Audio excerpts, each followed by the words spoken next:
your early thoughts on Minnesota. Are you a little surprised that they're the opponent, having knocked off the defending champs? No, not surprised. They're a very good team, well coached. Chris is he's one of the best coaches in this league, and Micah has stepped in to help. You can see how good their coaching staff is. But we got to see them in Abu Dhabi, and we thought they were one of the best teams in the league then, and they've shown that on the road in Denver, winning Game 7. So not surprised. They got a really good team, and this is going to be a tough opponent. Jason, I guess a two-part question here. Typically going into a playoff series, how common is it that a lot of the prep is looking back on games you played in the regular season against your new opponent? And in this case, with Luka and Kyrie barely playing, and I think they played all the games before the trade deadline, how useful is it to even go back and look at those games that you guys played? Yeah, it's kind of similar to the Oklahoma City. We didn't have pretty much the team that we have today. So we'll still watch the video. We still have prepped for Minnesota. We started that today, so with film and practice on the floor. So just looking at their tendencies, looking at their past series. Again, defensively, they're one of the best teams in the league. Offensively, if they get out in transition, they're as good as anyone. And then Ant's playing at an MVP level right now, and so they got guys that can score the ball. Cat, and then Conley is the glue. He keeps those guys together, and so this is a great test for us. It's going to start in Minnesota. The first two are there, so we got to find a way to try to get a win. Coach, what stands out to you about Anthony Edwards, and not just his play on the court, but the leadership that he has with his team right now? Yeah, I think when you look at Ant, just his ability, to command leadership at 22, that's pretty special. His talent, his smile is infectious. You just look at he has all the qualities, and he is a star in this league. But again, his teammates trust him, and they should. He's one of the best players in the world, but I think he is built to be a leader in this league, and he's showing that here in the playoffs. This series is going to be cast, at least by some, as Ant versus Luka. What do you think of the prospect of that matchup and just the way that their two games maybe? I don't know if they mirror each other, obviously, because they're very different styles of players, but two players that are both kind of becoming the face of the league. Yeah, I think when you look at the star power, you got plenty of stars in this series, and so. Just understanding Ant, he's a star in this league, and also Luka is. So I think that's how it's going to be built. But also, I think as we know, it's going to be what role players play the best in this series. That gives that team the advantage, and hopefully we're that group. What's unique about Jaden McDaniels as an on-ball defender? His length, his ability to move his feet. He has great hands. And then his want, he wants to play defense, and so he's one of the best defensive guys. Luka and Kai have gone from Dort to now McDaniels, and it doesn't get any easier. So we're going to have to figure out how to get those guys shots without McDaniels on them. It wasn't too long ago that it was Towns' team that he's had to kind of adjust to Ant being the number one guy. How have you seen his game and his career kind of evolve through the years? Yeah, I think he's been there 9 years, it's amazing how time flies. But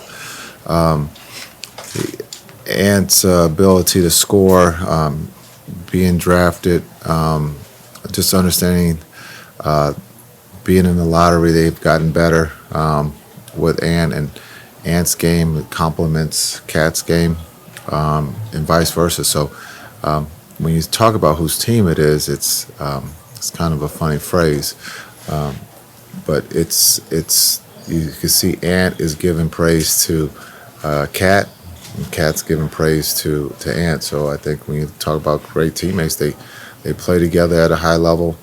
That's up to them to decide whose team it is, but they're just trying to find ways to win right now, and they're doing that at a high level. Have you thought about watching Finch from the sideline? Have you thought about what it would be like to coach while sitting down behind the bench all game? That'd be tough. That's tough. Finch has done it at a great. The accident happened, unfortunately, but again, as I mentioned, it talks about their staff and Micah being able to step up and coach in place of Chris. So I think when you look at what they're doing with their head coach behind the bench, that's got to be tough for Chris, but also it's gives the other guys the opportunity to step up, and they have. Jason, you mentioned that they're number one in the league in defense. What is it about their defense that makes them so tough? They're long. They're long. You talk about Ant plays both sides of the ball. He's going to play defense and he's going to play offense. And you talk about Gobert and Cat and McDaniels. They're a big team. When you look at their group, Conley's he's not small, but Conley's the smallest one on the floor. And so just looking, they're long. You got to be able, if you're challenging at the rim, you got to know Gobert's going to be there. So this series is kind of similar to the one we just left in Oklahoma City. When you talk about Chet was at the rim. He got quite a few block shots. So we got to understand and respect Gobert at the rim. Nas Reed's been somebody who's given you guys some issues. What kind of challenges does he present in this series? How well he's been with being the sixth man of the year? Yeah, he's given everybody issues. He's one of the better players in this league. Sometimes he goes under the radar because of the star power with Minnesota. But he does his job at a high level, and he shoots the three. Also, again, he can put the ball on the floor, and so it's kind of, to be that big, and he plays like a guard. So he gives everyone trouble, not just us, but for us, we got to be able to make him uncomfortable at the three-point line. We can't just give him freebies because he's shooting it at a high rate. Gobert's on a different team now, obviously, and you guys have a lot of different pieces, but are there things you can take from the series against the Jazz in terms of attacking him? It's two different teams, and they're playing two different defenses, so we'll see if we can get them in different places on the floor, but 90% of the time he's by the rim, so we got to figure out how to get him away from the rim to give our opportunities, our scorers a clean look at the basket. We'll try to move him. He will get up and double team sometimes, so we got to be alert of that too. But from Utah to here, it's two different defenses, and so we we'll see if we can manipulate to get him to move away from the basket at some point. Maxey was obviously huge in that series a couple of years ago, and Clipper series. Any kind of progress report on him? Still out. Look good today though. On the treadmill? Yes. How much does his absence make a difference with the size that the Timberwolves bring to this series? How much does it hurt not to have that Maxey option among your options on the bench? Yeah, next man up. We've done it already in one series. We're going to have to do it again until he comes back. But that gives other guys the opportunity to step up, and we truly believe everyone in that locker room is going to, hold it together until he gets back.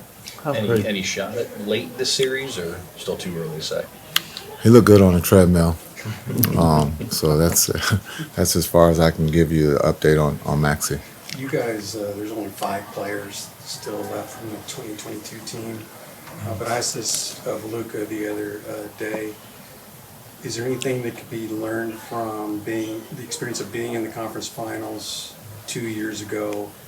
To me, there was almost a sense that there was a gladness to be there because it was a big attainment for the franchise, first time in 11 years. That maybe you guys approach, not that you didn't try in that series, but that maybe there was a little bit of exhale. Is there anything to be gained from the 2012? Yeah, experience is always important, but sometimes we do put a lot, maybe a little bit too much on experience. We didn't have any experience going into the second round. We'll have very little experience going into the Western Conference Finals. So, we have rookies. We have guys who've been in the league who have not, been this far. So, but we can learn from that losing to Golden State. They ended up winning the championship. There were some close games, but Yes, sometimes you are happy or satisfied to achieve something that you haven't done. But hopefully we can use that to understand that we still have work to do and that there's only 4 teams left. And we want to be one of the last 2 standing. But we're playing against a very talented Minnesota team, and we just got to focus on game 1 and execute the game plan and hopefully put ourselves in a position to win. Sorry if I missed this because I was outside, but you said you've communicated with Rick off and on through the playoffs. Have you communicated with, since both of you guys got to the Final Four? Yeah, he texted me. I owe him a text now. I was a little busy, but I will send him a text today. And I know he's busy because it's a quick turnaround for them playing Boston tomorrow. But it's incredible what he's done with Indiana to be able to go to Game 7 in New York and to win on the road. He has his group playing at a high level. How crazy Did is it strike you after they got in that now both of you guys are in the Final Four and you played for the guy? Yeah, I think it's great. I think Rick is one, if not one of the best coaches in this league, and he's taken a group now to Eastern Conference Finals. Going to Game 7, but he's done an incredible job with that group, and they're fun to watch. They score a lot of points. How crazy is it that for the 5th consecutive year there's going to be a new NBA champion? There will not be a repeat. Oh, the league loves it. It's great. It's great for the league. I think, I thought I saw a question today about is there any more dominance? Is there ever going to be another dynasty? With player movement and the league being so young, we'll see. But it's great that gives everyone the opportunity that they truly believe that they can win a championship at the starting line of this marathon. And you have 4 left. Probably only one was really talked about, as having a legit chance of winning a championship, and that would be Boston. Jason, what are your thoughts on not only you guys, but the Stars both going to the conference finals in the same year for the first time? Incredible for the city, for the sports fans, for the Stars fans, and for the Mavs fans. There's going to be a lot of things sold in the stadium. A lot of water is going to be sold, so it's going to be an incredible time here in Dallas. I think it's great for the fans and for the city. It's going to be busy downtown. We've seen both Derek and PJ make such an impact for you guys in terms of perimeter defense, Kyrie as well, but for those two in particular, the challenge of SGA, the challenge of Ant, is there any parallel? Is there any similarity there that they can draw on? How does the job change now? Doesn't change. Shea and Ant are talented scorers, so it doesn't change in the sense of being able to exhale. You got 2 guys who can flat out score. Ant's ability to get downhill and finish at the above the rim, so you got to get to him early. Shea's, as you saw in our series, a great scorer, and then Ant's ability. He will shoot the 3 a little bit more than Shea did in our series, so we got to be able to guard him behind the 3-point line and then also guard him before he takes off. We'll take one more question. Along those same lines, Gafford and Lively, we've asked you a lot about them. What changes for them? How important are they in a matchup where there's as much size on the other side? It's big because normally we've been small, so it's great to have the ability to come back in with another 7-footer, especially with Maxey out. And so it's great to be able to have it again. What Lively did in Game 6 here, the ability to rebound and guard, and then also give us second opportunities, and then to be able to finish was big time. So we're going to need both of those guys to be able to control the paint, be able to rebound, and then also we're going to need them to score. Thanks, Jason. Thanks, guys.